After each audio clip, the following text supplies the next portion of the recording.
خواتین و حضرات، ہم دین کی شرح و وضاحت کے سلسلے میں ایک بار پھر آپ کی خدمت میں حاضر ہیں۔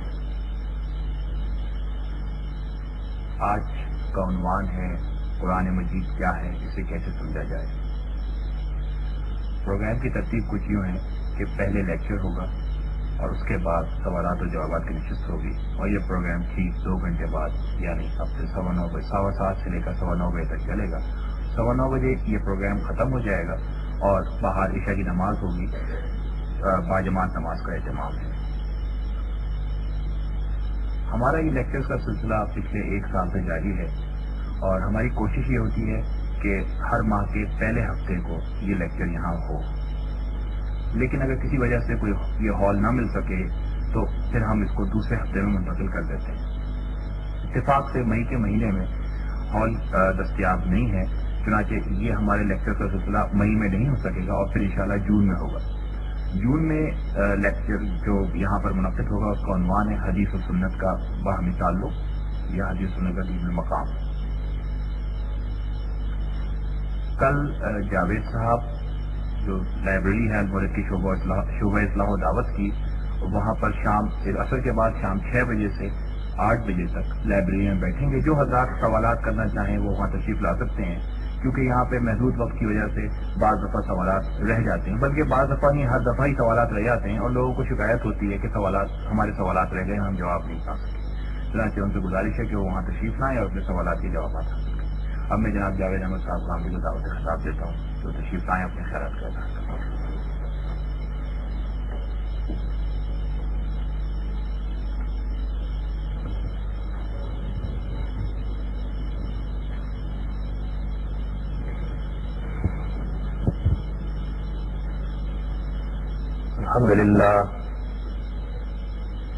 الحمد للہ العلی العظیم والصلاة والسلام علی رسولہ الکریم۔ اعوذ باللہ من الشیطان الرجیم، بسم اللہ الرحمن الرحیم۔ خواتین و حضرات، دین کا سمہا ماخذ اب قیامت تک کے لیے اس زمین پر محمد الرسول اللہ صلی اللہ علیہ وسلم کی ذات گرامی ہے۔ یہ صرف انہی کی ہستی ہے کہ وہ اپنے قول و فعل اور تقریر و تصدیق سے کسی چیز کو دین قرار دیں، اور یہ صرف انہی کا مقام ہے کہ دین کی حیثیت سے ان کی ہر بات پر سر تسلیم خم کر دیا جائے۔ محمد الرسول اللہ صلی اللہ علیہ وسلم کے سوا کسی شخص کو بھی اس زمین پر یہ حق حاصل نہیں رہا کہ وہ قیامت تک کسی چیز کے بارے میں یہ دعویٰ کرے کہ یہ دین ہے، اور لوگوں سے اس کی پیروی کا مطالبہ کرے، یا اس کے بارے میں جزا و سزا کا کوئی قانون قیامت میں برپا ہونے کی لوگوں کو نوید سنائے۔ محمد الرسول اللہ صلی اللہ علیہ وسلم سے یہ دین ہم کو 3 صورتوں میں ملا ہے۔ ایک قرآن مجید، دوسرے سنت ثابتہ، اور تیسرے حدیث۔ میں اس وقت قرآن مجید کے بارے میں اپنا نقطہ نظر یہاں واضح کر رہا ہوں، اور اسے جس سوال کی صورت میں زیر بحث لا رہا ہوں وہ یہ ہے کہ قرآن مجید کیا ہے، اسے کیسے سمجھا جائے۔ قرآن مجید کیا ہے؟ ہم جب اس کتاب کا علمی طریقے سے مطالعہ کرتے ہیں تو جو حقائق اس کے بارے میں معلوم ہوتے ہیں ان کو ایک ترتیب کے ساتھ اگر سمجھ لیا جائے تو اس سوال کا ایک قطعی جواب سامنے آ جاتا ہے کہ قرآن مجید کیا ہے۔ پہلی حقیقت جو خود اس کتاب ہی سے اس کے بارے میں واضح ہوتی ہے وہ یہ ہے کہ اس نے اپنے آپ کو میزان اور فرقان قرار دیا ہے۔ محمد الرسول اللہ صلی اللہ علیہ وسلم سے جو دین ہم کو ملا ہے اس میں سے قرآن مجید کی یہ حیثیت ہے کہ وہ میزان بھی ہے اور فرقان بھی ہے۔ میزان کے معنی ہے ترازو،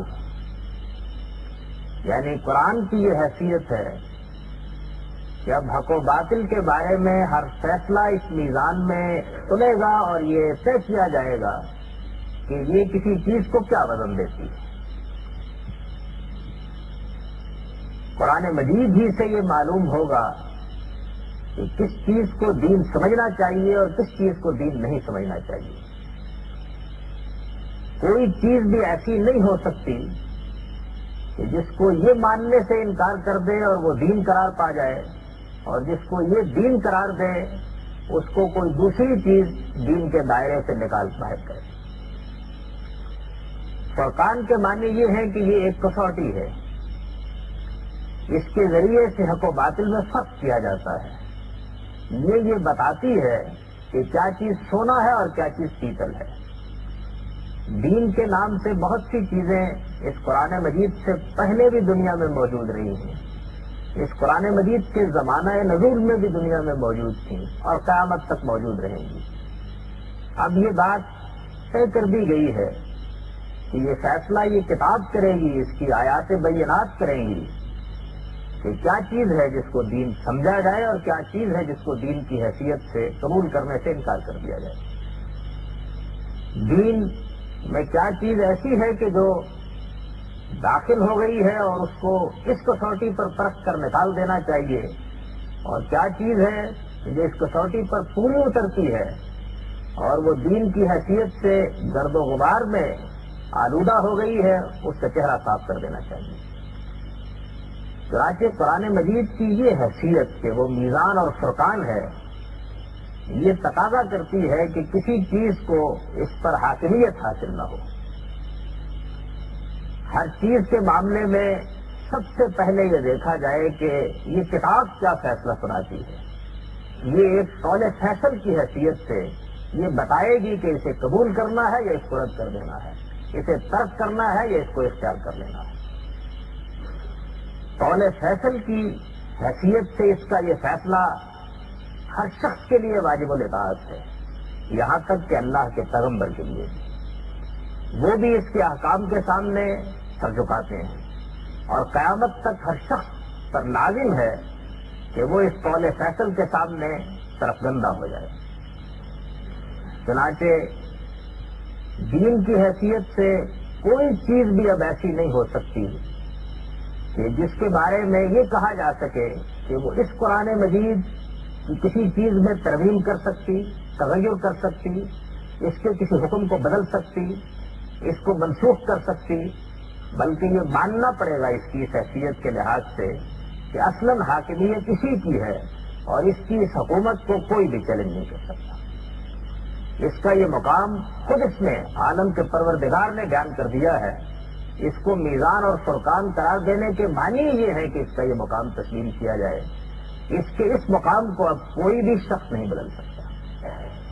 ایمان و عقیدہ کی ہر بحث لازم ہے کہ اس سے شروع ہو اور اسی پر ختم کر دی جائے۔ دین کے معاملے میں حتمی حجت کی حیثیت سے اسی کو مانا جائے۔ تمام معاملات کا فیصلہ اس کی آیات بینات کی روشنی میں کیا جائے، اور یہ بات تسلیم کی جائے کہ اب قیامت تک کے لیے ابو حنیفہ اور شافعی، بخاری و مسلم، اشعری و ماتریدی اور جنید و شبلی پر اسی کی حکومت قائم ہے، اور ان میں سے کسی کا بھی یہ مقام نہیں ہے کہ اس کی کسی تحقیق، کسی رائے، کسی الہام، کسی القاء، کسی کشف یا کسی بات کو بھی کسی حیثیت سے اس پر کوئی برتری دی جائے۔ قرآن مجید کے معاملے میں پہلی حقیقت یہ ہے جو خود قرآن سے معلوم ہوتی ہے۔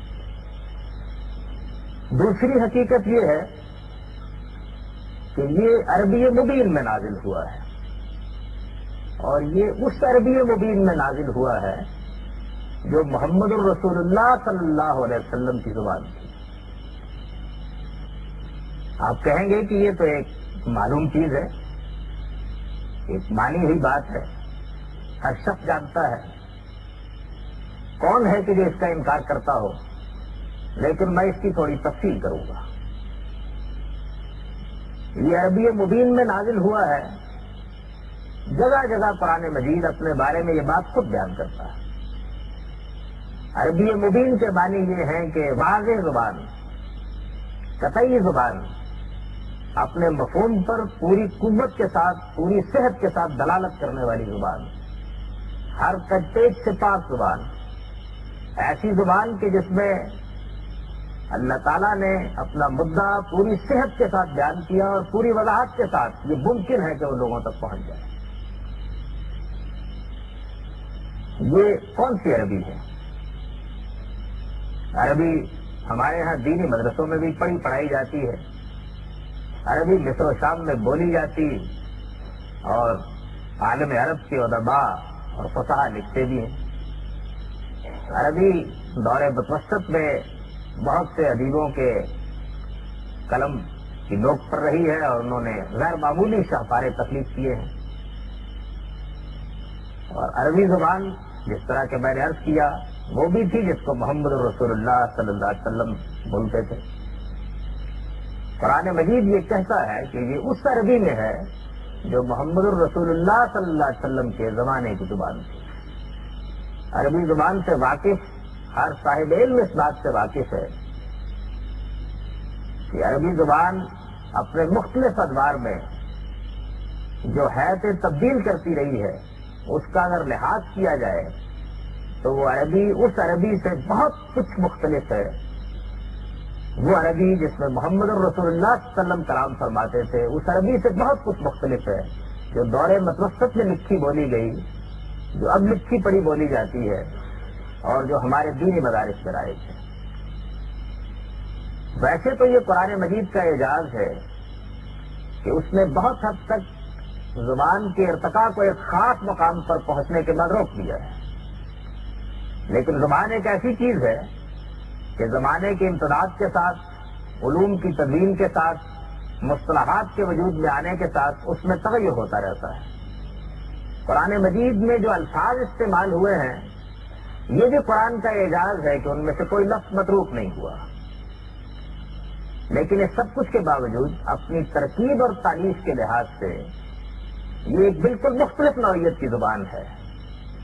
اپنی ترکیب اور تاریخ کے لحاظ سے ایک بالکل مختلف نوعیت کی زبان ہے، اور اگر کوئی آدمی عربی زبان کے عہد بحد ارتقاء پر نظر رکھتا ہو تو وہ یہ بتا سکتا ہے کہ کیا لفظ ہے کہ جو اس زبان میں تھا اب اس مفہوم میں مستعمل نہیں ہے، کیا تعریف ہے جو اس وقت اختیار کی جاتی تھی اب موضوع نہیں سمجھی جاتی، کیا چیزیں ہیں کہ جو تشبیہ میں، استعارے میں، مجاز میں اس وقت بلاغت و فصاحت کا معیار قرار پاتی تھی اب کچھ دوسری چیزوں کی جگہ لے چکی تھی۔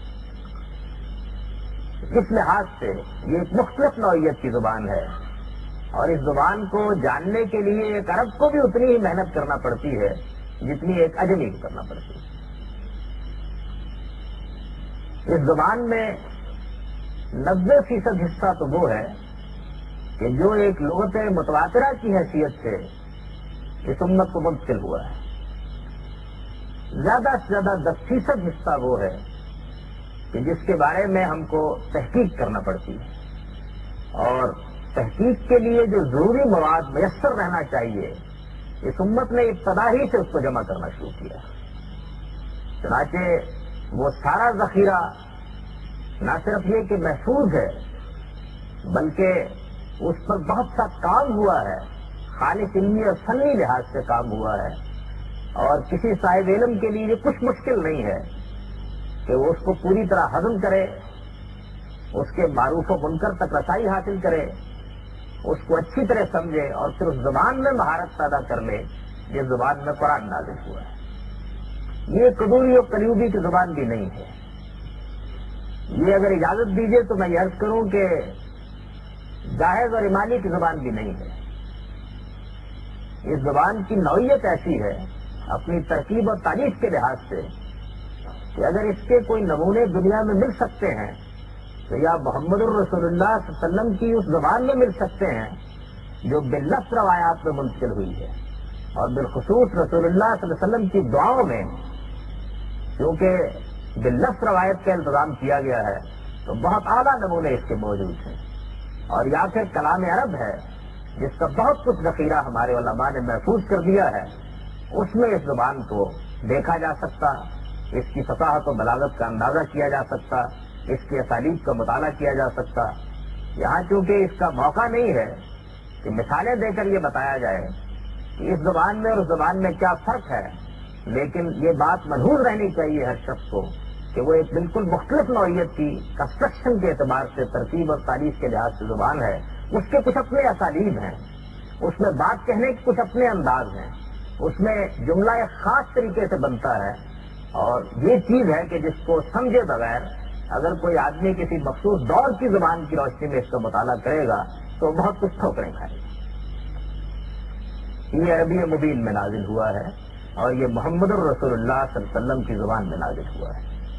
یہ اس قرآن مجید کے بارے میں دوسری بڑی حقیقت ہے، اور جو شخص بھی علمی سطح پر اس کا مطالعہ کرنا چاہے اس کے لیے یہ لازم ہے کہ وہ یہ ریاض کرے، وہ اس زبان کو سیکھے، وہ اس زبان کے غوامض تک رسائی حاصل کرے، وہ اس کا ایک جید عالم بنے، وہ اس کے بارے میں پورے اعتماد کے ساتھ یہ کہنے کی پوزیشن میں ہو کہ یہ لفظ، یہ اسلوب اس میں ہے اور یہ لفظ اور اسلوب اس میں نہیں ہے، وہ اس کے تمام تغیرات کو بہت اچھی طرح پہچانتا ہو، اور اس کی رسائی اس مواد تک ہونی چاہیے کہ جس مواد کے ذریعے سے اب بھی اس زبان کی تحقیق اگر کرنا ہو تو کی جاتی ہے، اور اس کے اسالیب اگر متعین کرنا ہو تو کیے جاتے ہیں۔ تیسری حقیقت اس قرآن مجید کے بارے میں یہ ہے کہ یہ اپنے مفہوم پر پوری قطعیت کے ساتھ دلالت کرتا ہے۔ یہ مجھے بات اس لیے کہنا پڑ رہی ہے کہ یہ ہو سکتا ہے کہ دنیا میں ایک کتاب لکھی جائے، کوئی مصنف اپنا نقطۂ نظر تحریر کی شکل میں بیان کرے، اور وہ جو کچھ کہنا چاہتا ہے اس کے لیے موضوع الفاظ، موضوع اسالیب، موضوع تراکیب اسے میسر نہ آ سکے، لیکن ظاہر بات ہے کہ یہ بات عالم کے پروردگار کے بارے میں متصور نہیں ہو سکتی۔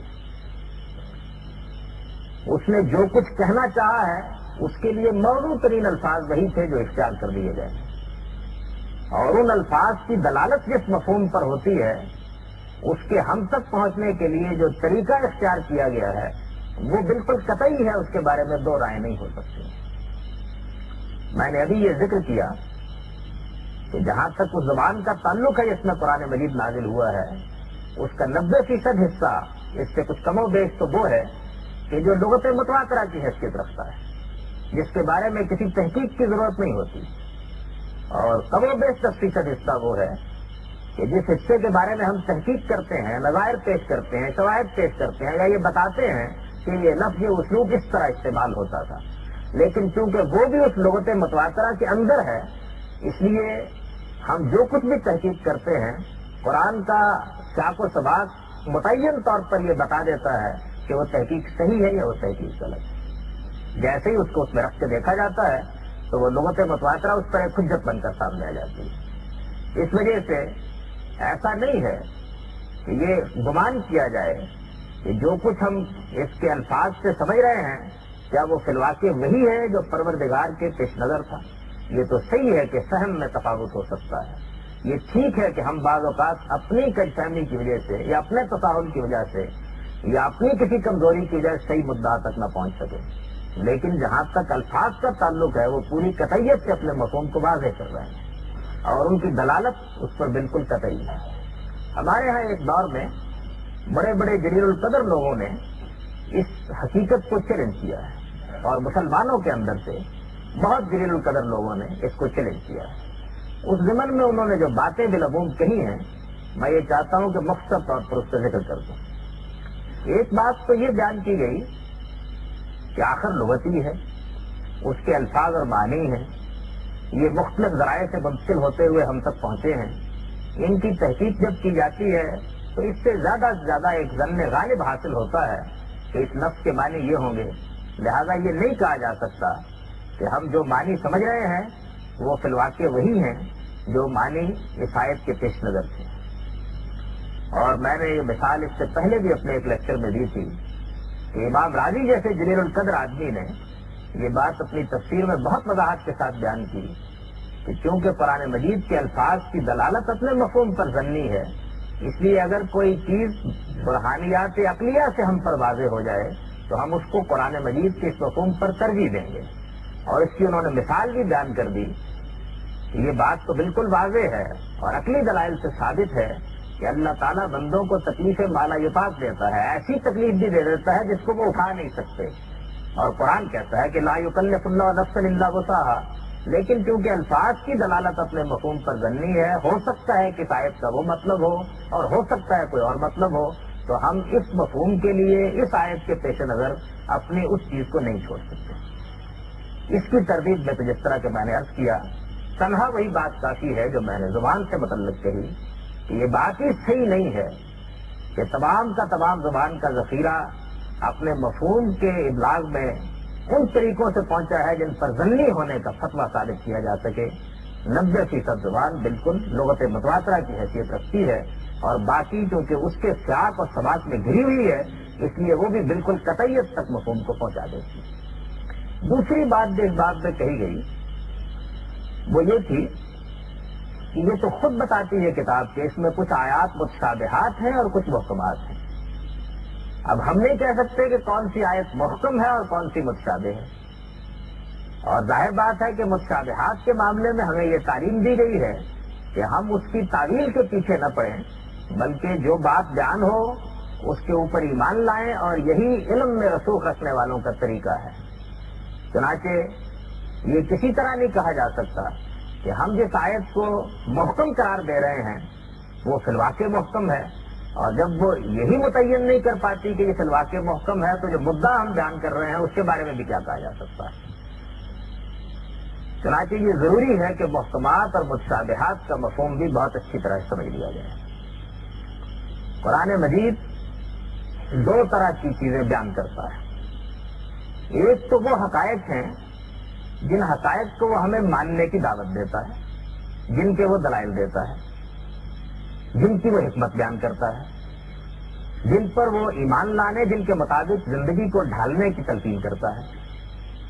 وہ ایک شریعت بیان کرتا ہے جس شریعت میں بہت سے احکام ہیں، ہماری سیاست کے بارے میں، ہماری معیشت کے بارے میں، ہماری معاشرت کے بارے میں، جرم و سزا سے متعلق، ہماری عبادات کے بارے میں، ہم اگر دنیا میں اس دعوت کو لے کر اٹھیں تو اس سے متعلق، اور وہ انہیں پوری قوت کے ساتھ واضح کرتا، پوری شان کے ساتھ بیان کرتا اور لوگوں کو یہ بتاتا ہے کہ یہی شریعت ہے کہ اس کی پیروی اب تم کو قیامت تک کے لیے کرنی.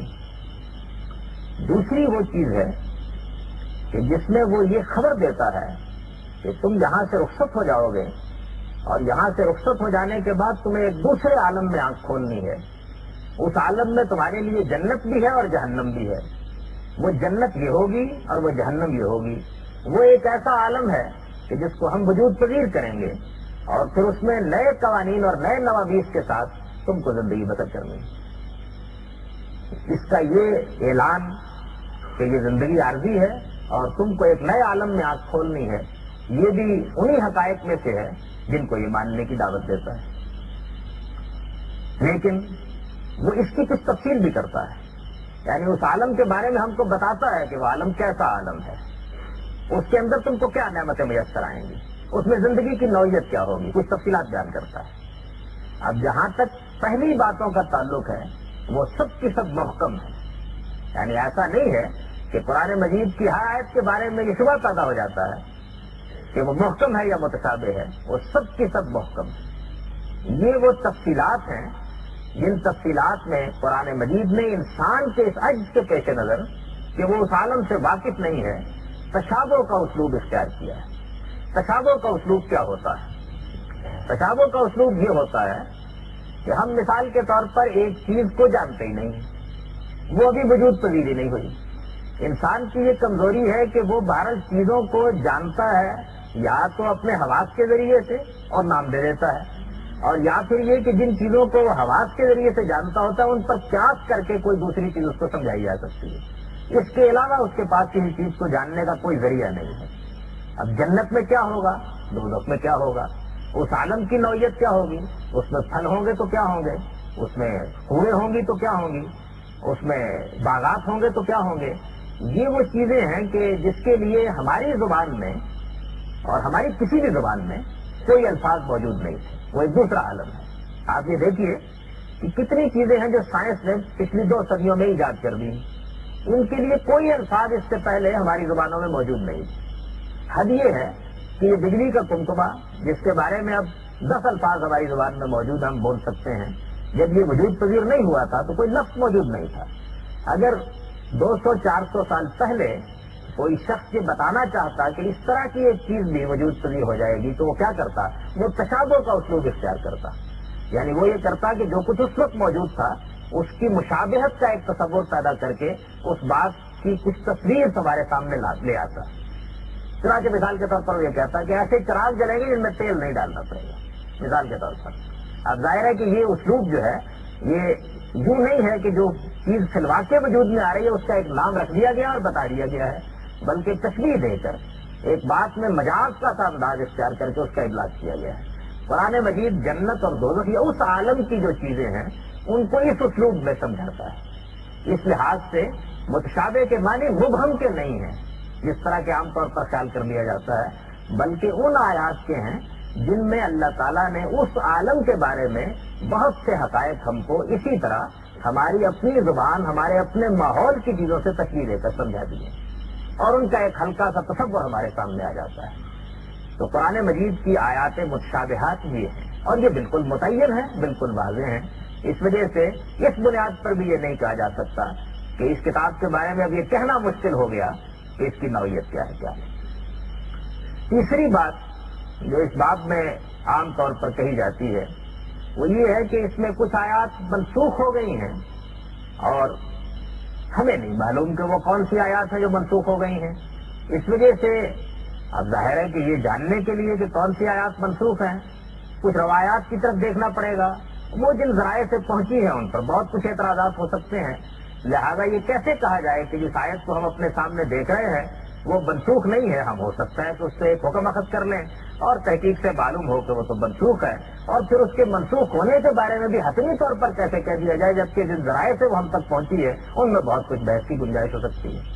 تو اس معاملے میں بھی یہ حقیقت جان لینی چاہیے کہ قرآن مجید میں اس میں کوئی شبہ نہیں ہے کہ ایسے بعض احکام موجود ہیں جو احکام دور اول میں دیے گئے اور چونکہ انسانی معاشرے کے اندر دین اور شریعت کو نافذ ہونا تھا بعد میں ان احکام کی دوسری نوعیت لوگوں کے سامنے واضح کر دی گئی۔ یہ ایک تدریجی ارتقا ہے جس کے ساتھ انسانی معاشرے کی اصلاح کی جاتی ہے۔ اس نوعیت کے جتنے احکام ہیں وہ چند ہیں اور ان کے بارے میں یہ بات بالکل قطعی ہے کہ ان کا ناسخ اسی جگہ موجود ہوتا ہے، وہ کہیں دور نہیں ہوتا۔ یعنی قرآن مجید یہ بتا دیتا ہے کہ یہ وہ آیت ہے، یہ وہ حکم ہے جو ہم نے اس وقت دیا اور پھر اس کے اندر ہم نے یہ اضافہ کیا، یہ تغیر کیا اور پھر اس کو ابدی شریعت کی صورت دے دی۔ یہ قرآن خود بتا دیتا ہے۔ قرآن مجید کو اس کے باہر کی کوئی چیز آ کر یہ نہیں بتاتی کہ اس میں سے کیا ناسخ ہے اور کیا منسوخ ہے، وہ خود ہی اس بات کو بتاتا ہے۔ لہذا یہ وہ چیز بھی نہیں ہے کہ جس کی بنیاد پر یہ دعویٰ کرنے کی کوشش کی جائے کہ چونکہ یہ متعین ہی نہیں ہے لہذا اس کی دلالت کو قطعی نہیں مانا جا سکتا۔ اس کے بعد جو آخری بات اس بات میں کہی جاتی ہے وہ یہ ہے کہ قرآن مجید اگرچہ اپنے متن کے لحاظ سے تو متفق علیہ ہے، لیکن اس متن کو کیسے پڑھا جائے جس کو فنی اصطلاح میں قرات کہا جاتا ہے اس میں بہت کچھ اختلافات ہیں، اور وہ اختلافات ہیں جن کی بنیاد پر قرآن مجید کی ایک آیت کو ایک طرح سے پڑھا جا سکتا ہے، دوسری طرح بھی پڑھا جا سکتا ہے۔ ظاہر ہے کہ اس میں مفہوم و مدعا میں فرق پڑتا ہے، تو یہ چیز بھی اس کو قطعی نہیں رہنے دیتی۔ میں یہ عرض کرتا ہوں کہ یہ بات بھی صحیح نہیں ہے، اس میں کوئی شک نہیں ہے کہ قرآن مجید کے متن کو پڑھنے کے معاملے میں اختلافات موجود ہیں جن کو ہم اختلاف قرات سے تعبیر کرتے ہیں، لیکن ان میں سے کون سی چیز ہے جس کو قرآن قبول کرتا ہے اور کون سی جس کو رد کر دیتا ہے، اس کا فیصلہ بھی خود قرآن مجید کے اسی مقام کے قطعی دلائل کے ساتھ کیا جا سکتا ہے۔ یعنی اس میں بھی کوئی ایسی چیز نہیں ہوتی کہ جس میں کوئی ابہام باقی رہ جائے۔ مشہور قراتوں کو اگر یہاں فنی بحث کا موقع ہوتا تو میں لے کر یہ بتا دیتا کہ مصحف میں اس کی قرات اس طرح سے ہے، بعض لوگوں نے اس کو اس طرح پڑھا، اور دیکھیے مصحف خود بتا رہا ہے کہ اس کو اس کے علاوہ کسی دوسرے طریقے سے نہیں پڑھا جا سکتا، خود بتا رہا ہے۔ چنانچہ قرآن مجید اس معاملے میں بھی بالکل قطعی طور پر یہ فیصلہ کر دیتا ہے کہ کون سی قرات کو اس کا متن قبول کرتا ہے اور کون سی قرات کو اس کا متن قبول کرنے سے انکار کرتا ہے۔ یہ وہ چند باتیں ہیں جو بالعموم اس کے بارے میں کہی گئی اور جن کی بنیاد پر یہ خیال کیا گیا کہ یہ قرآن قطعی طور پر اپنے مفہوم پر دلالت نہیں کرتا، میں نے ان کے بارے میں مختصر طور پر جو کچھ عرض کر دیا ہے اس کی روشنی میں میں پورے اطمینان کے ساتھ یہ کہتا ہوں کہ یہ پوری طرح قطعی الدلالت ہے اور اپنے مدعا کو اس طرح واضح کر دیتا ہے کہ کسی دوسری رائے کی کوئی گنجائش اس میں باقی نہیں ہے۔ اس کے بعد جو حقیقت اس کے بارے میں خود اس کے مطالعے سے واضح ہوتی ہے وہ یہ ہے کہ یہ اپنے اسلوب کے لحاظ سے اور اپنے اسٹائل کے لحاظ سے ایک ادبی کتاب ہے، اسلوب اور اسٹائل کے لحاظ سے۔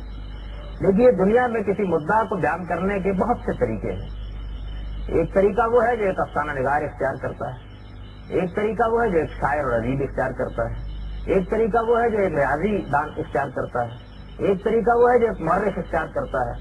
یعنی چیزوں کو لکھنے بیان کرنے کے لیے مختلف اسالیب ہیں۔ ان اسالیب میں سے جو برتر اسلوب ہے، سب سے برتر اسلوب ہے، وہ اسلوب ہمیشہ سے یہ مانا جاتا رہا کہ ادبی اسلوب ہے۔ یعنی ادبی اسلوب میں بات سٹارٹ نہیں رہتی، بلکہ وہ نہ صرف یہ کہ ایک عقلی حقیقت کے طور پر اپنے مخاطب تک پہنچتی ہے، بلکہ وہ اس کی روح میں سرایت کرتی ہے، اس کے وجدان کو اپیل کرتی ہے، اس کے جذبات تک براہ راست تسلیت ہوتی ہے۔ تو قرآن مجید اپنے اسلوب اور اسٹائل کے لحاظ سے ایک شہپارہ ادب ہے، ادب کا بے مثال نمونہ ہے۔ اپنے زمانے کی زبان کے ادب کا ایسا عجیب و غریب نمونہ ہے کہ اگر آدمی اس زبان کا صحیح عالم ہو اور اس میں اچھا ادبی ذوق ہو تو یہ واقعہ ہے کہ وہ جھوم اٹھتا ہے، وہ ایک ایک مقام کو پڑھتا ہے، یہ کہتا ہے کہ کرشمہ دامن دل بھی کشت کے جائیں گا۔ یہ کیفیت ہے اس کتاب کی، یہ ایک شہپارہ ادب ہے۔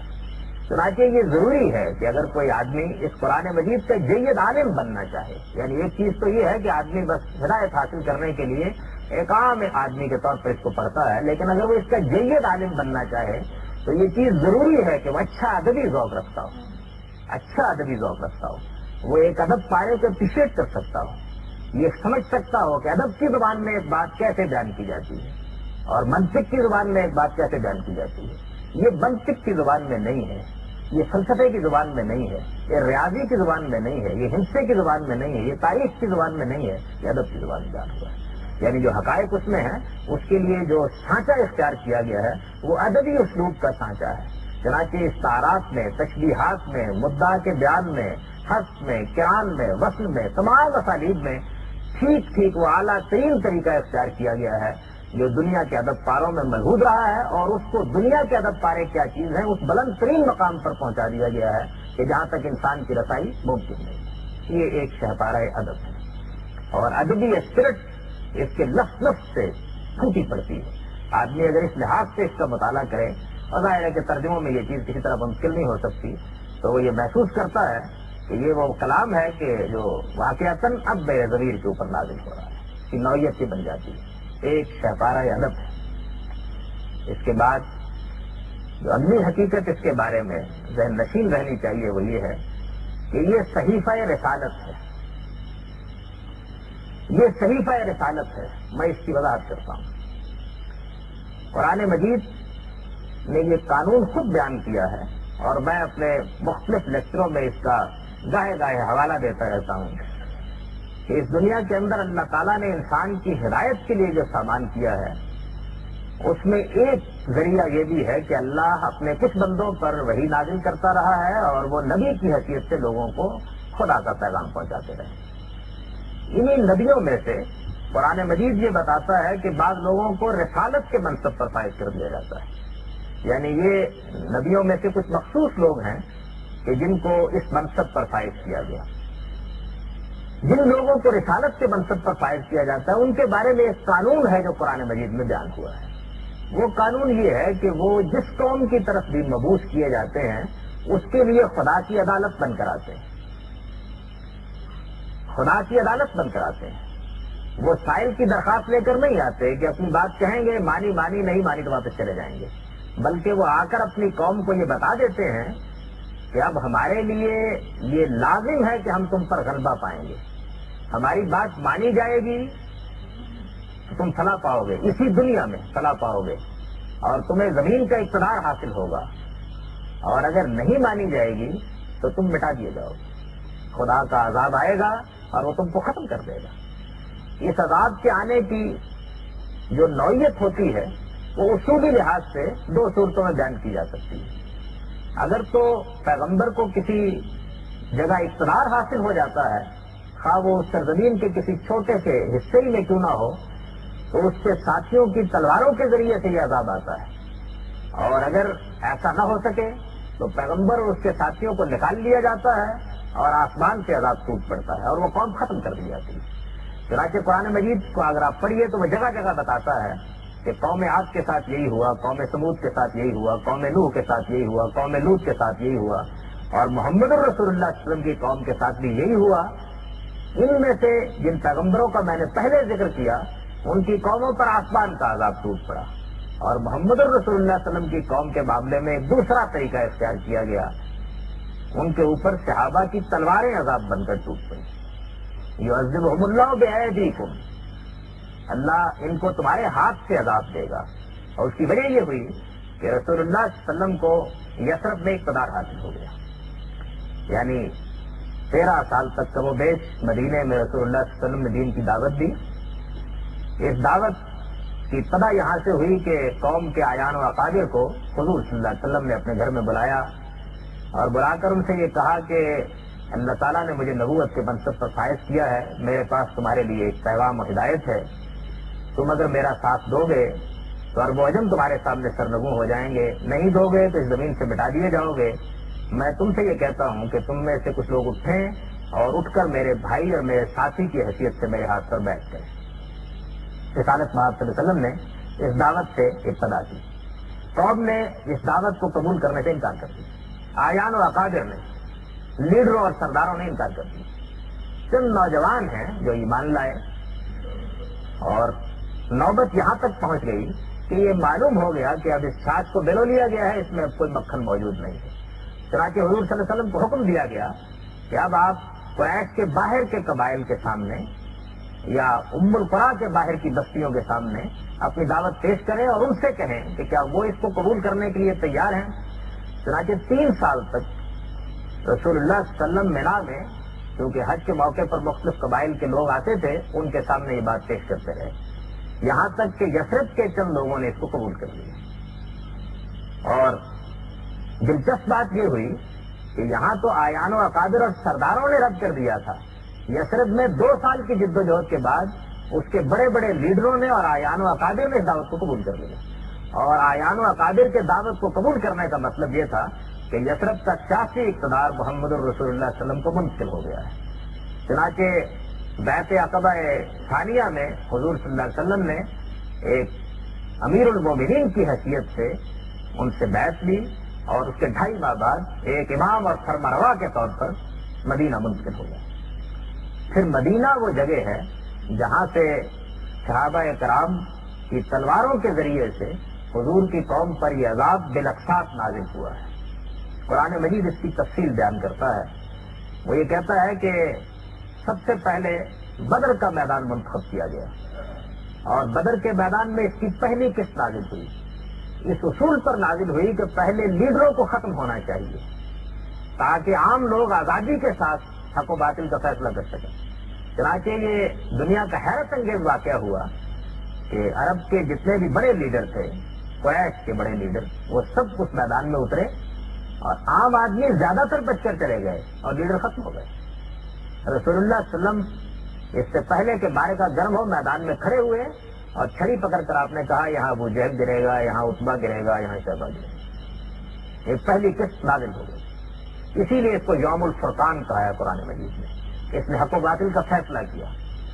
اس کے بعد پھر مختلف بارکوں میں یہ بات ہوتی رہی، یہاں تک کہ مکہ فتح ہوا، اور پھر قرآن مجید کی وہ سورہ نازل ہوئی کہ قرآن مجید کی سب صورتوں پر بسم اللہ الرحمن الرحیم لکھی جاتی ہے، لیکن اس سورہ پر نہیں لکھی جاتی۔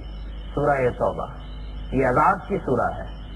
یہ شروع یہاں سے ہوئی کہ اب برات کا اعلان ہے اللہ اور اس کے رسول کی طرف سے بنی اسماعیل کے مشرکین کے لیے، تمام معاہدات ختم کیے جاتے ہیں، اور اب ان کے لیے 4 مہینے کی مہلت ہے، اس میں جو کچھ انہوں نے کرنا ہے کر لیں۔ الٹیمیٹم کی یہ مدت ختم ہو جانے کے بعد ان کو رسوا کر کے اس زمین میں ختم کر دیا جائے گا، اور حکم دیا گیا کہ یہ 4 مہینے جب ختم ہو تو دار و گیر شروع کر دو، پھر اس کے بعد وہ وقت آئے گا کہ تمہیں حج اکبر کا موقع ملے گا، اور حج اکبر کے دن تم تمام عرب تک اس بات کے ابلاغ کے لیے، اس الٹیمیٹم کے ابلاغ کے لیے 10 ذوالحج کو میدان عرفات میں یہ اعلان کرو گے کہ آج 10 ذوالحج ہے، جس دن حرام مہینے گزر جائیں گے، یعنی 50 دن کے بعد داروگیر شروع ہوگی، اور اس کے بعد فقتلوہم ہے تو ستفتموہم، جہاں کہیں یہ پائے جائیں گے ختم کر دیے جائیں گے۔ ان کے لیے اسلام اور تلوار کے سوا کوئی دوسری چیز باقی نہیں رہ گئی۔ اور اس کے ساتھ ہی یہ بات بتا دی گئی کہ وہ لوگ کہ جن کو اللہ تعالیٰ ایمان کی دولت سے نوازے گا، اس سرزمین عرب میں ان کا غلبہ قائم ہو جائے گا۔ اور یہ کہا گیا کہ اللہ نے ان سے وعدہ کیا ہے کہ اس سرزمین میں ایمان و عمل صالح کی دولت سے سرفراز ہونے کے بعد ان کو اقتدار حاصل ہوگا۔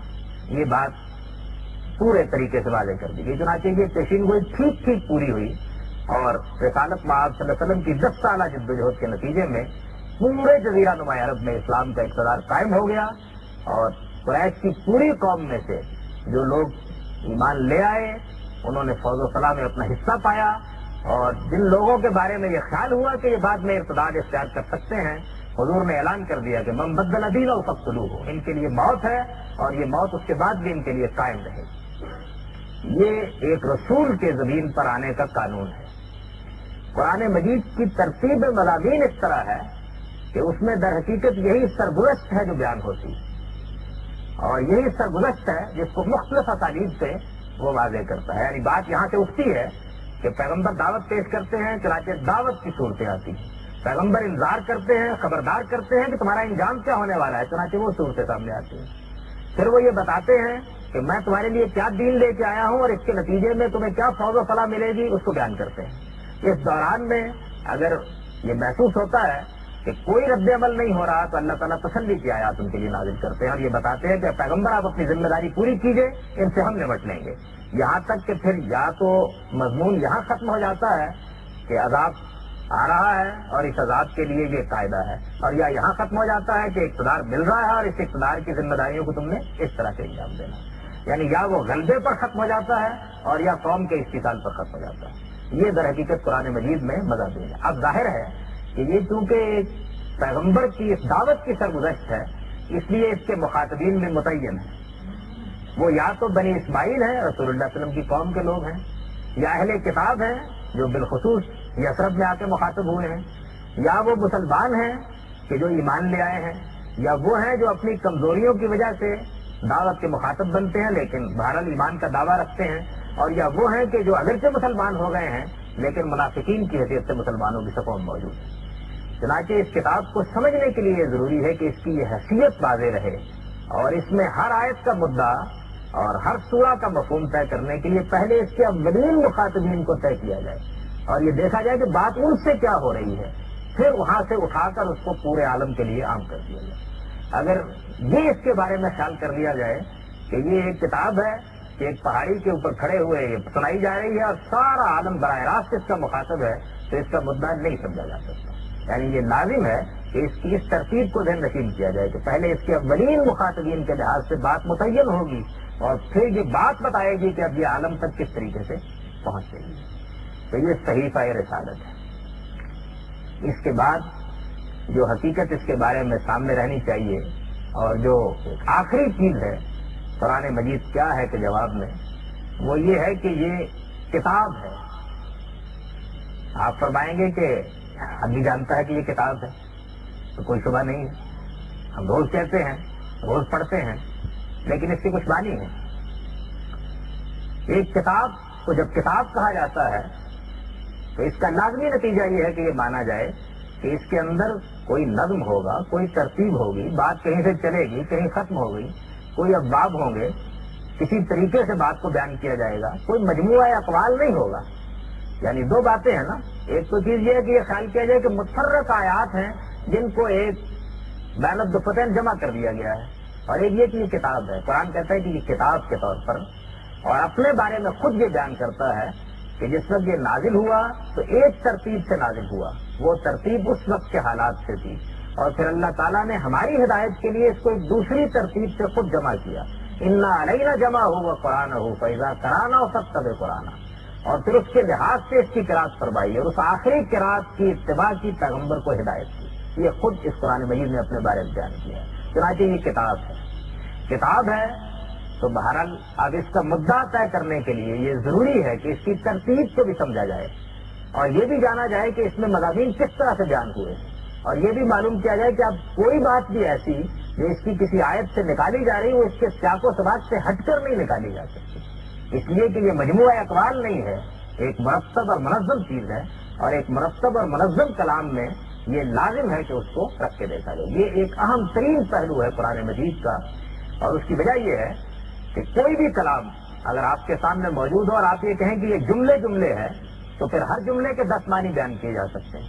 لیکن اگر یہ مانا جائے کہ یہ ایک منظم کلام ہے جس میں جملے ایک باقاعدہ ترتیب کے ساتھ آئے ہیں تو پھر سیاق و سباق متعین کر دیتا ہے کہ یہاں اس جملے کے معنی کیا ہے، اس کا مدعا، اس کا مطلب کیا ہے، یہ وہ متعین کر دیتا ہے. اس وجہ سے یہ میں کہتا ہوں کہ یہ کتاب ہے اور اس کی ترتیب کو سمجھنا ضروری ہے اور اس کے نظم کو جاننا لازم ہے. وہ نظم کیا ہے؟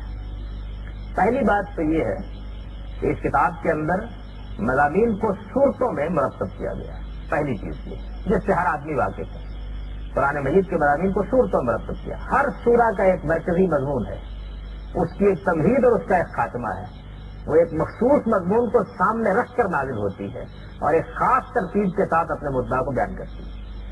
دوسری چیز یہ ہے کہ قرآن مجید کی اکثر صورتیں مثانی ہیں، جوڑا جوڑا ہیں. اپنے بارے میں خود قرآن مجید یہ کہتا ہے کہ کتاباً متشابہۃ مثانی، یہ مثانی ہے، جوڑا جوڑا ہے، یعنی دو دو صورتیں مل کر ایک پیر بنتی ہیں. دیکھیے اس کی بڑی سادہ مثالیں ہیں. آپ نے دیکھا ہوگا سورہ والضحیٰ، سورہ علم نشرح، سورہ فلق، سورہ ناس، یعنی صاف معلوم ہوتا ہے نا کہ ایک ہی طرح کے اسلوب کی دو صورتیں. یہ کس لحاظ سے پیر ہوتی ہیں؟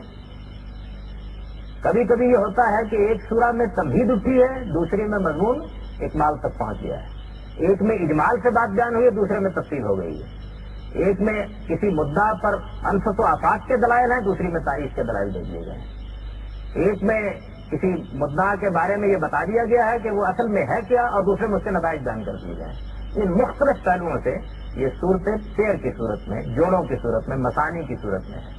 لہٰذا اس کے مدعا کو طے کرنے کے لیے پہلے یہ معلوم ہونا چاہیے کہ سورہ کا مضمون کیا ہے، پھر یہ معلوم ہونا چاہیے کہ دونوں صورتیں مل کر کس مضمون کی تکمیل کر رہی ہیں. اکثر و بیشتر صورتیں چند مستثنیات ہیں، مثانی ہیں، جوڑا جوڑا. پھر یہ کہ ان سب صورتوں کو 7 ابواب میں تقسیم کر دیا گیا ہے، 7 ابواب میں تقسیم کر دیا گیا ہے. جیسے مثال کے طور پر پہلا باب سورہ فاتحہ سے شروع ہوتا ہے، سورہ مائدہ پر ختم ہو جاتا ہے. دوسرا باب سورہ انعام سے شروع ہوتا ہے، سورہ توبہ پر ختم ہو جاتا ہے. ان ابواب میں پھر ہر باب کا ایک مرکزی مضمون ہے. اس مرکزی مضمون کے لحاظ سے ایک ترتیب سے صورتیں اس میں آتی ہیں. بات ایک تمہید سے اٹھتی ہے اور ایک خاتمے تک پہنچتی ہے.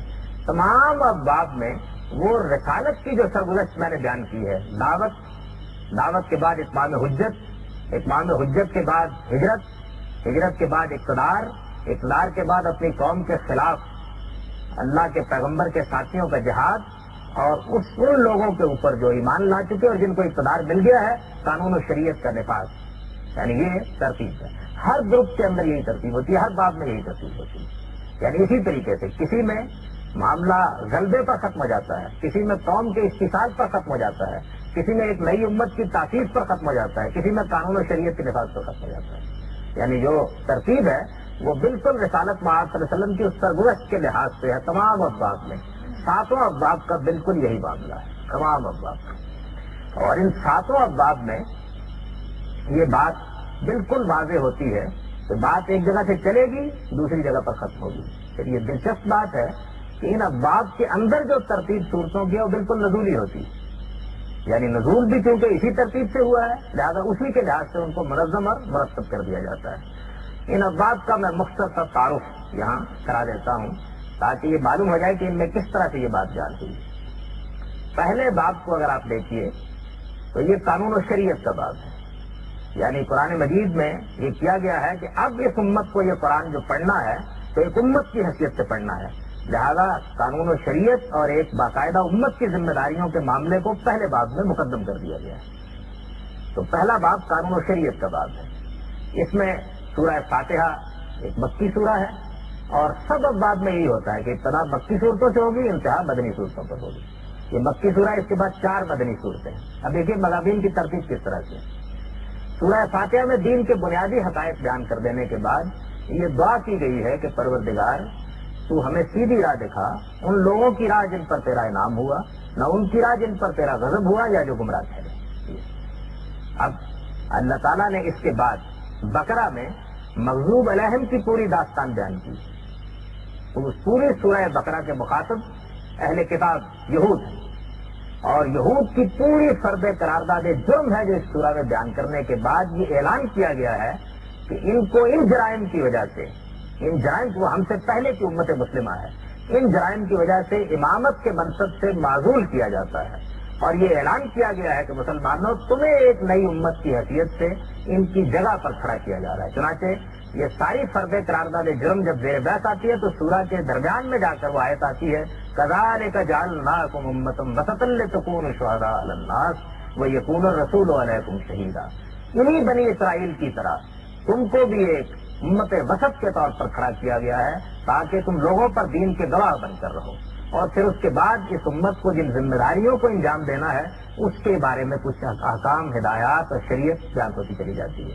اور جو اس وقت سامنے ہدف موجود تھا کہ اس کو جہاد کر کے بیت اللہ پر قبضہ کرنا ہے، اس کے بارے میں ضروری ہدایات دی ہے. یعنی سورہ یہاں تک بجاتی ہے. اور سورہ کے خاتمے پر وہ شاندار دعا آتی ہے جو یہ امت ہاتھ اٹھا کر کرتی ہے. وہ فرد کی دعا نہیں ہے، امت کی دعا ہے. اور اس میں یہ کہا گیا کہ پروردگار تو ہم کو معاف فرما دینا، ہماری مغفرت کرنا، ہم پر وہ بوجھ نہ ڈالنا جو تو نے پہلی امتوں کے اوپر ڈالا ہے. اور اے مالک، ہم جب اب جہاد کے لیے نکل رہے ہیں تو ہماری کافروں کے خلاف مدد کرنا. یعنی یہ امت گویا اس مقام پر کھڑے ہو کے دعا کرتی ہے. اس کے بعد سورہ آل عمران یہ یہود کو مخاطب کر رہی تھی، وہ نصارہ کو مخاطب کرتی ہے، یعنی حضرت مسیح علیہ السلام کے پیروکاروں. ان کی فرد قرارداد جرم بیان کرتی ہے. دیکھیے ایک ترتیب کے ساتھ معاملہ آگے بڑھ رہا ہے. ان کی فرد قرارداد جرم بیان کرنے کے بعد یہ اعلان کرتی ہے کہ یہ بھی امامت کے منصب سے معزول کر دیے گئے. اور پھر وہاں وہ آیت آتی ہے کنتم خیر امت اخرجت للناس تأمرون بالمعروف وتنہون عن المنکر. یعنی بالکل اسی مفہوم کی دوسری آیت، تم وہ بہترین امت ہو. مسلمانوں کو بتایا جاتا ہے جن کو اب دنیا کی ہدایت کے لیے کھڑا کیا گیا ہے، تمہارا کام یہ ہے کہ تم اب دنیا میں معروف کا غلبہ قائم کرو اور منکر کا استحصال کرو. یہ اس امت کی ذمہ داری بیان ہوتی ہے. پھر اس امت کو اس وقت جو معاملہ درپیش تھا اور اس موقع کے اوپر جو ذمہ داریاں اس کے ساتھ تھیں کہ یہ بنی اسماعیل پر دین کا غلبہ قائم کر دے، اس پر ایک جامع تبصرہ کر کے اس کی کمزوریوں کو بتایا گیا ہے. اور اس کے ساتھ ہی ایک شاندار اختتام پر یہ سورہ بھی ختم ہو جاتی ہے. یہ امت اب کھڑی ہو گئی ہے. اور سورہ نساء میں اس کو قانون و شریعت کے وہ پہلو بتائے جا رہے ہیں جن کا تعلق بالخصوص اس کی معاشرت سے ہے. قانون کی ہمیشہ ابتدا معاشرت کی اصلاح سے ہوتی ہے. ضعفاء کے ساتھ کیا کرنا ہے، یتامہ کے ساتھ کیا کرنا ہے، میراث کے کیا معاملات ہیں. یعنی آپ دیکھیے سارا قانون وہی ہے. نکاح، طلاق کے معاملات، خواتین کے معاملات، یہ وہاں زیر بحث آتے ہیں. وہ شریعت جو اس وقت اس امت کے لیے موضوع ہو گئی تھی وہ بیان ہو جاتی ہے. اس شریعت کے بیان کر دینے کے بعد یہود و نصارہ پر اس کا رد عمل ہوا. چنانچہ سورہ کے خاتمے تک پھر اس پر رد عمل پر تبصرہ آخر تک چلتا چلا جاتا ہے. یہاں تک کہ پھر سورہ مائدہ آتی ہے، اس بات کی آخری سورہ، اور وہ اصل میں آخری شریعت پر میثاق کی سورہ ہے.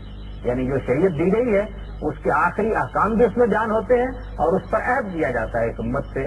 اور اسی وجہ سے اس کی ابتدا یہاں سے ہوتی ہے کہ لوگوں عہد اور معاہدوں کو پورا کرو. اور پھر وہ خاتمے پر پہنچتی ہے تو وہاں پہنچ کر وہ حضرت مسیح علیہ السلام جب قیامت میں خدا کے حضور میں کھڑے ہوں گے اور وہاں اپنی امت پر حجت تمام کریں گے، اس کے بیان کے اوپر سورہ اپنے خاتمے کو پہنچ جاتی ہے تاکہ یہ امت بھی معلوم کر لے کہ اسی طریقے سے اس کو بھی قیامت میں اب شہادت کے منصب پر فائز ہونا ہے اور اپنی ذمہ داریوں کو پورا کرنا ہے. تو یہ پہلے باب کے مضامین کی ترتیب ہے. میں نے مثال کے طور پر عرض کیا اس طریقے سے ایک خاص ترتیب کے ساتھ مضمون شروع ہوا تھا، اپنے خاتمے کو پہنچ گیا. مثال کے طور پر اب دوسرے باب کو بھی دیکھ لیجیے. دوسرے باب میں 4 صورتیں، انعام، اعراف اور انفال اور توبہ. اس باب میں جو مرکزی مضمون ہے وہ یہ ہے کہ پیغمبر کی بعثت کے بعد اس کی قوم کے اوپر عذاب آنا ہے اور اس کا خاتمہ ہو جانا ہے. یہ اس کا مرکزی مضمون ہے. گویا یہ قوم کے استحصال پر ختم ہوتی ہے. چنانچہ دیکھیے اس میں کیا ہے. سورہ انعام دعوت کی سورہ. رسول اللہ صلی اللہ علیہ وسلم نے اپنی قوم کو جو توحید کی دعوت دی ہے بڑی شان کے ساتھ سے بیان ہوئی. یہی ایک پہلو ہے جس کو مختلف اسالیب سے سورہ بیان کرتی ہے. تمام بدعات جو اس وقت موجود تھیں، تمام مخترعات جو انہوں نے اختیار کر ان پر تبصرہ کر کے دین کو بالکل واضح کر دیتی ہے. دعوت کا اسلوب، استدلال کا اسلوب، براہین کا اسلوب، بہت شاندار طریقے سے. اس کے بعد اگلی سورہ آراف ہے، وہ انذار کی سورہ ہے. دعوت کے بعد اگلا مرحلہ انذار کا مرحلہ ہے. یعنی حضور صلی اللہ علیہ وسلم اب خبردار کر رہے ہیں کہ میں نے بات اپنی دلائل کے ساتھ واضح کر دی ہے، اگر تم اس بات کو نہیں مانو گے تو اس کا کچھ نتیجہ نکلے گا. اور یہ نتیجہ اس سے پہلے تاریخ میں نکلا ہے. چنانچہ اس میں تفصیل کے ساتھ یہ بتایا گیا ہے کہ مختلف اقوام کے ساتھ یہ کیا، قوم شعیب کے ساتھ کیا ہوا، قوم عاد کے ساتھ کیا ہوا، قوم ہود کے ساتھ کیا ہوا، سب جان دیا گیا ہے. اور یہ خبردار کیا گیا ہے کہ بنی اسماعیل اگر تم بھی اپنی بات پر جمے رہو گے تو تمہارا انجام بھی اس سے مختلف نہیں ہوگا. یہ انذار ہے. سورہ انفال میں اقتدار مل چکا ہے. اب رسول اللہ صلی اللہ علیہ وسلم کی امت کو جو اس وقت مدینے میں موجود ہے جہاد کے لیے تیاری کا حکم دیا جا رہا ہے. چنانچہ اس کی ابتدائی میدان بدر کے موقع کے اوپر جو صورتحال اس سے تبصرے سے ہوئی ہے اور پھر پوری شان کے ساتھ اس میں اس جہاد کے لیے کیا کمزوریاں نہیں ہونی چاہیے، کیا تیاریاں کرنی چاہیے بیان ہوا ہے. اور پھر آخری سورہ وہی جس پر بسم اللہ الرحمن الرحیم نہیں ہے، وہ آتی ہے برات من اللہ و رسولہ. یعنی اب معاملہ ختم ہو گیا، الٹیمیٹم دے دیا گیا ہے، مدت ختم ہو رہی ہے. اور 9 ذوالحج کو محرم کے دن گزرنے کے بعد پہلی سفر سے فاقتلوہم حیث ثقفتموہم، جہاں کہیں یہ پائے جائیں گے ختم کر دیے جائیں گے. یعنی یہ میں نے 2 ابواب کا تفصیل سے اس لیے ذکر کر دیا کہ اسی پر باقی سب کو قیاس کر لیجیے. یعنی اسی طریقے سے باقی ابواب میں، جیسے مثال کے طور پر اس کے بعد والے باب میں انذار و بشارت سے بات شروع ہوتی ہے، مسلمانوں کے غلبے پر جا کر سورہ نور میں ختم ہوتی ہے. اس لیے وہ آیت وہاں آتی ہے وعد اللہ الذین آمنوا وعملوا الصالحات منہم لیستخلفنہم فی الارض. اس میں آ کر پھر بیان کیا جاتا ہے کہ اب کیا قانون و شریعت تم کو دینی. اس کے بعد جو باب آتا ہے اس میں رسالت سے دعوت شروع ہوتی ہے اور اسی طرح بتدریج انہی مقامات تک پہنچتی ہے. اس کے بعد جو باب آتا ہے اس میں بات توحید کے دلائل سے شروع ہوتی ہے اور اسی طرح اقبال تک پہنچتی ہے. پھر بعد والے باب میں قیامت کے دلائل سے شروع ہوتی ہے اور جو 3 بنیادی مضامین ہیں وہ ایک ترتیب سے سامنے آتے ہیں. اور آخری باب انذار کا باب ہے جس میں اسی ترتیب سے مضامین آئے ہیں، لیکن وہ صورتیں ہیں جو بہت ابتدا میں نازل ہوئی ہیں جن میں پیغمبر صلی اللہ علیہ وسلم نے اپنی قوم کو دعوت سے انذار کے مختلف مراحل میں پکارا ہے. اور ان صورتوں کا انداز اسلوب وہی ہے جس کو حالی نے بیان کیا ہے کہ وہ بجلی کا تڑکا تھا جہاں سوتے ہادی عرب کی زمین جس نے ساری کھلا دی. اس میں بھی دیکھ لیجیے بالکل اسی ترتیب کے ساتھ ساری سرگزشت بیان ہوئی ہے، یہاں تک کہ آخر میں اعلان ہوتا ہے کہ انا اعطیناک الکوثر فصل لربک وانحر ان شانک هو الابتر. پھر سب سے بڑے دشمن کے اتصال کا اعلان ہوتا ہے تبت یدا ابی لہب وتب، اور اذا جاء نصر اللہ والفتح. یہ بالکل وہی ترتیب ہے تمام الفاظ. تو یہ قرآن مجید ایک کتاب ہے اور اس طریقے سے ایک نظم کے ساتھ اس کے اندر مضامین بیان ہوتے ہیں. اس طرح سے یہ اپنے مدعا کو واضح کرتی ہے. قرآن مجید کیا ہے اس کے بہت سے پہلو ہیں، لیکن چند نمایاں پہلوؤں پر ظاہر بات ہے کہ وقت کی تنگائی میں ہی سما سکتے تھے، میں نے اپنا نقطہ نظر بیان کر دیا. اب سوال کا دوسرا حصہ باقی ہے، اسے کیسے سمجھا جائے. قرآن مجید کو سمجھنے کی 2 سطحیں ہیں. ایک سطح وہ ہے جس پر اس کو ایک جید عالم سمجھتا ہے، ایک سطح وہ ہے جس کے اوپر اس کو ایک عام آدمی سمجھتا ہے. جہاں تک ایک عام آدمی کا تعلق ہے یہ بات واضح رہنی چاہیے کہ قرآن مجید اس لحاظ سے بھی ایک معجزہ ہے کہ وہ اگر عام آدمی کی سطح پر اس کو سمجھنے کی کوشش کی جائے تو دنیا کی آسان ترین کتاب ہے، اور اگر خالص علمی سطح پر اس کو سمجھنے کی کوشش کی جائے دنیا کی مشکل ترین کتاب ہے. یعنی اس کے اندر یہ اعجاز بھی موجود ہے کہ دونوں پہلوؤں سے یہ کتاب 2 الگ نوعیتیں رکھتی ہے. چنانچہ دونوں کے لیے الگ الگ طریقے بھی.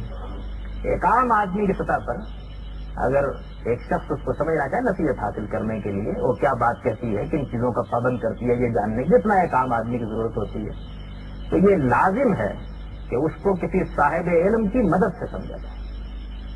یعنی اگر کسی صاحب علم کی مدد کے بغیر سمجھنے کی کوشش کی جائے گی تو آدمی بہت وادیوں میں سرگرداں ہو جائے گا.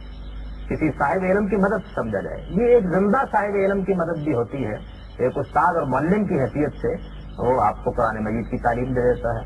اور یہ اس صورت میں بھی ہوتی ہے کہ قرآن مجید پر بہرحال سمت کے بہت سے اہل علم نے بہت سا کام کیا ہے، ان کی تفاسیر ہیں، ان کے تراجم ہیں، اس کے حواشی ہیں، ان کی مدد سے آدمی اس کو سمجھتا ہے.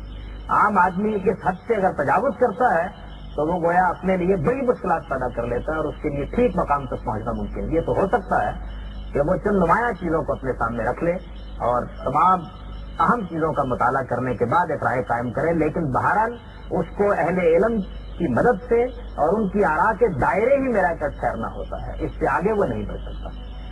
ہمارے ہاں مسلمانوں کے لیے بالخصوص بر صغیر میں اور اردو زبان میں یہ عجیب بات ہے کہ قرآن مجید کی 3 ایسی تفسیریں موجود ہیں کہ جن کو بلا شبہ قرآن مجید کی نمائندہ تفسیریں کہا جا سکتا ہے، یعنی قرآن مجید کی نمائندہ تفسیریں کہا جا سکتا ہے۔ جتنے قرآن مجید پر مختلف کام ہوئے ہیں ان سب کاموں کو یوں سمجھ لیجیے کہ 3 بڑے کاموں میں سمیٹ کر اردو زبان نے اپنے دامن میں لے لیا، اور ان کی کوئی نظیر اس وقت عربی زبان میں موجود نہیں۔ صورتحال یہ ہے۔ جہاں تک تعلق ہے قدیم طریقے کے اوپر جو ذخیرہ ہمارے پاس موجود تھا اس کے خلاصے کی حیثیت سے تفسیر کا، تو اس میں مولانا مفتی محمد شفیع صاحب کی معارف القرآن ایک جامع چیز کے طور پر سامنے آ گئی۔ اس مکتب فکر یا اس کے علاوہ بعض قدیم مکاتب فکر کی چیزیں بھی موجود ہیں، اور اپنے ذوق کے لحاظ سے آدمی ان کا بھی انتخاب کر سکتا ہے، ان کو اسی کے دائرے میں سمجھنا چاہیے۔ جیسے ہمارے یہاں مثال کے طور پر ضیاء القرآن بھی ہے، بیان القرآن بھی ہے، یا اور بعض چیزیں بھی ہیں، یا مولانا عبد الماجد دریابادی کا، یہ سب کسی دائرے کی چیزیں ہیں، یعنی یہ قدیم مکتب فکر جو ہمارے ہاں رہا ہے قدیم علماء کا۔ دوسری چیز سید ابوالعلا مودودی کی تفہیم القرآن ہے، جو در حقیقت ایک پوری دین کی تعبیر کے بانی ہیں، اور اس لحاظ سے انہوں نے تفہیم القرآن لکھی ہے، اور اپنی بعض خصوصیات کے اعتبار سے وہ ایک منفرد چیز بن گئی ہے۔ اور تیسری چیز امین احسن اصلاحی کی تدبر قرآن ہے، جو خود قرآن مجید کی تفسیر میں ایک مکتب فکر ہیں، ایک مدرسے کی حیثیت رکھتے ہیں، اور بالکل ایک دوسرے اسلوب میں قرآن مجید کو سمجھ نمائندہ چیزیں ہیں۔ ان تینوں کو ایک عام آدمی سامنے رکھ کر ان کے تقابلی مطالعے سے بہت آسانی کے ساتھ یہ فیصلہ کر لیتا ہے کہ قرآن مجید کا وہ کیا مدعا ہے جس تک مجھ کو پہنچنا چاہیے۔ عام آدمی کے لیے یہی صائب ترین طریقہ ہے۔ وہ اگر اس کے علاوہ کوئی راستہ اختیار کرے گا تو وہ اپنے دین و ایمان کو خطرے میں ڈالے گا۔ ایک جید عالم کے لیے پہلی چیز یہ ہے کہ قرآن مجید کی اس زبان کو وہ بہت اچھی طرح جانتا ہو، عالمانہ سطح پر جانتا ہو، جس کا میں نے ابھی اپنے لیکچر میں ذکر کیا ہے، عالمانہ سطح پر جانتا ہوں۔ جب وہ قرآن مجید پر تحقیق کرنے کے لیے بیٹھا ہے، اپنی کوئی رائے قائم کرنے کے لیے بیٹھا ہے، اخذ و انتخاب کے لیے بیٹھا ہے، تو اب معاملے کی نوعیت بہت مختلف ہے۔ براہ راست مطالعے کے لیے اور کوئی رائے قائم کرنے کے لیے، عالمانہ مطالعے کے لیے، محققانہ مطالعے کے لیے اس زبان کا جید عالم اس کو ہونا چاہیے۔ یہ نہیں ہے کہ 2-4 ترجموں کو سامنے رکھ کر وہ اپنی لیے تفصیل لکھ ڈالے، اپنا بھی ایک ترجمہ بیان کر دے، جید عالم ہونا چاہیے۔ دوسری چیز یہ ہے کہ اس کو بہت اچھے ادبی ذوق کا حامل ہونا چاہیے۔ بہت سے لوگ ہیں کہ جو ادب کو اپریشیٹ کرنے کی صلاحیت نہیں رکھتے، بہت اچھے ادبی ذوق کا حامل ہونا چاہیے۔ اور تیسری چیز یہ ہے کہ اس کی نگاہ اس سارے ذخیرے پر ہونی چاہیے جو قرآن مجید کی تفسیر میں اب تک وجود پذیر ہوا ہے۔ اس لیے کہ قرآن آج نہیں آیا ہمارے سامنے، اس پر کرنے اول سے لے کے اب تک کام ہوتا چلا آ رہا ہے، اور اس سارے ذخیرے کے اندر بھی چند امہات ہیں، چند چیزوں کی حیثیت امہات کتب کی ہے، سورس بکس کی ہے، ان پر اس کی بڑی عالمانہ نظر ہونی چاہیے۔ کلام کے نقطہ نظر سے امام راضی کی تفسیر وہ ایک نمائندہ چیز ہے۔ معصور تفسیروں میں سے ابن جریر طبری اور اس کے بعد اسی کا خلاصہ ہے ابن کثیر کی تفسیر، وہ ایک نمائندہ چیز ہے۔ اور زبان بلاغت اس کے پہلوؤں سے زمخشری کی کشاف ایک نمائندہ چیز ہے۔ تو کم سے کم ان کے اوپر بڑی عالمانہ نگاہ اس آدمی کی ہونی چاہیے، اور وہ ان کو بہت اچھی طرح سمجھ سکتا اور یہ جان سکتا کہ ان میں کیا مباحث ہیں، کس طریقے سے بات بیان کی گئی ہے۔ یہ 3 چیزیں مبادی کی حیثیت رکھتی ہیں۔ اس کے بعد یہ ہے کہ قرآن مجید کا مفہوم و مدعا متعین کرنے کے لیے خود قرآن کے اندر ایک بڑے عرصے تک تدبر کیا ہو، پورے قرآن مجید میں ایک کتاب کو اگر آپ پکڑ کر بیٹھ جائیں ایک جگہ سے تو آپ اس کے معروف و منکر کو، اس کی اصطلاحات کو، اس کی تعبیرات کے انداز کو گرفت میں نہیں لے سکتے۔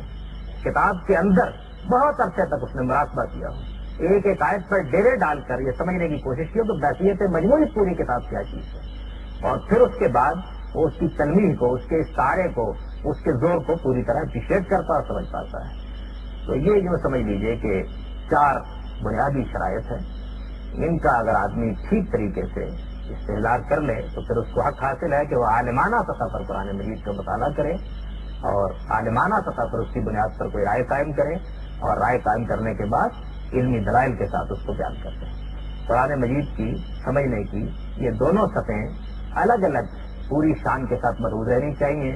اگر ایک جید عالم قرآن کا محققانہ مطالعہ نہیں کرتا تو اپنے منصب کی نفی کرتا ہے، اور جو کچھ موجود ہے مکھی پر مکھی مارتا چلا جاتا ہے تو اپنے مقام کا استہزاء کرتا ہے، اور اگر ایک عامی اپنی حد سے تجاوز کر کے جید اہل علم کی مدد کے بغیر سمجھنے کی کوشش کرتا ہے تو اپنے آپ کو گمراہی میں ڈالتا ہے۔ ان دونوں چیزوں کا لحاظ کرتے ہوئے اس قرآن کو سمجھنے کی صحیح کرنی چاہیے۔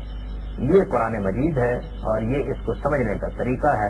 اپنے نقطہ نظر سے اور اپنے حقیقی علم کے مطابق میں نے اپنے مدعا مختصر ترین الفاظ میں بیان کرنے کی کوشش کی ہے۔ یہ مضمون ایک بحر ناپیدہ کنار ہے اور بہت سی گفتگوؤں کا متقاضی ہے۔ میں نے کوشش کی ہے کہ اس کو ایک مختصر تقریر میں سمیٹ دوں۔ اقول قولی ھذا واستغفر اللہ۔